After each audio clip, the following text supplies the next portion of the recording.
26-এর আগে এসআইআর-এ চড়া সুর অভিষেকের ভোটে কোর্টে হেরেও শিক্ষা নেই। এবার বাংলার বাসিন্দাদের মৌলিক অধিকার কাড়ার চক্রান্ত, তোপ তৃণমূলের সর্বভারতীয় সাধারণ সম্পাদকের।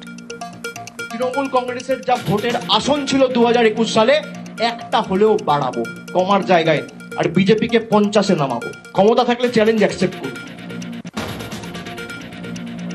ভোটের আগে এসআইআর বাংলায় হলে অসমে নয় কেন? বিজেপি ও নির্বাচন কমিশনকে নিশানা করে পরপর প্রশ্নমান অভিষেক বন্দ্যোপাধ্যায়। বাংলাদেশের বর্ডার শেয়ার করছে 5টা রাজ্য, ওয়েস্ট বেঙ্গল, মেঘালয়, আসাম, ত্রিপুরা, মিজোরাম। এসআইআর হচ্ছে খালি বাংলায়। একটা রোহিঙ্গাকে যদি বাংলায় আসতে হয়, তাহলে হয় সে মিজোরাম দিয়ে আসবে, নইলে মণিপুর দিয়ে আসবে, নইলে নাগাল্যান্ড দিয়ে আসবে, নইলে অরুণাচল প্রদেশ দিয়ে আসবে। তাহলে এই 4টে রাজ্য বাদ কেন? এসআইআর-এর মাঝেই এনআরসি আতঙ্কে আত্মঘাতী। আগরপাড়ার মহাজাতিনগরে বাড়িতেই প্রৌঢ়ের ঝুলন্ত দেহ, পাশে উদ্ধার হওয়া ডায়েরিতে লেখা মৃত্যুর জন্য দায়ী এনআরসি, তদন্তে পুলিশ।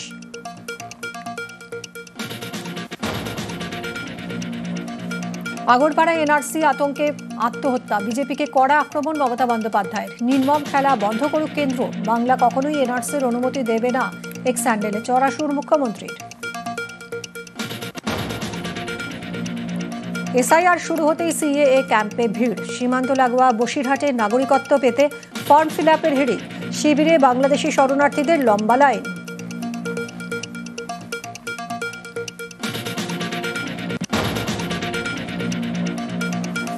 একশো দিনের কাজ চালু নিয়ে সুপ্রিম কোর্টে ধাক্কা কেন্দ্রের। বিধানসভা ভোটের আগে বড় হাতিয়ার তৃণমূলের। বকেয়া দিতে আরও গড়িমসিতে দিল্লিতে ধর্ণা, হুঁশিয়ারি অভিষেকের। কেন্দ্রীয় বঞ্চনার অভিযোগে জেলায় জেলায় জোরদার প্রচার।